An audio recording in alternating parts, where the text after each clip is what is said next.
Hello, friends. Rabbi Dean here again. It is Tuesday morning, and this week I am drawing my attention and your attention to Nasim B'chol Yom, the sequence of blessings that call our attention to the miracles of each and every day.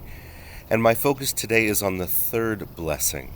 Blessed are you, Adonai, our God, sovereign of the universe, who frees the captive. These words take on real poignance for us this week, and especially today in Arizona, when stricter rules are meant to be in place for us, and encouragement to stay at home. Having read them, I have to say that I don't think they are especially stringent or different from before, but the governor has sent a signal that we are to stay home, even more than before. And so I'm thinking of this blessing, acknowledging God who frees the captive. It, of course, also had resonance in medieval times when people were actually taken captive and held for ransom, and the Jewish community was very often expected to pay a ransom to free its members. That was a real part of life then, just as staying home is a real part of life for us. It may seem like a strange blessing to include as we wake.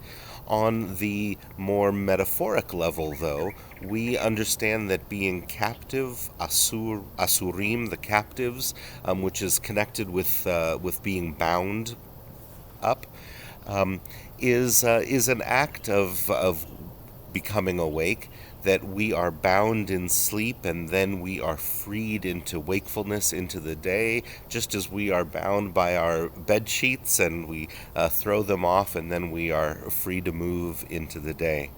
For those of us who are staying home completely or who are staying home much more than before, I think the bracha poses the question: in what ways are you captive? In what ways are you limited and bound physically and emotionally and spiritually? And this blessing asks us to do an accounting of those realities in our lives.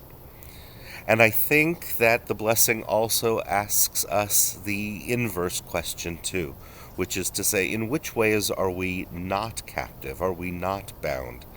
Physically, mentally, spiritually, and even in these days of virus, we are free in many ways, and I think it behooves us to be aware of the ways we need to stay put and need to stay cocooned, and also the ways that we are free, that we are like butterflies in our bodies, in our minds, and in our souls as well. So perhaps you'll say the blessing with me. Baruch atah Adonai Eloheinu melech haolam matir asurim. Thank you.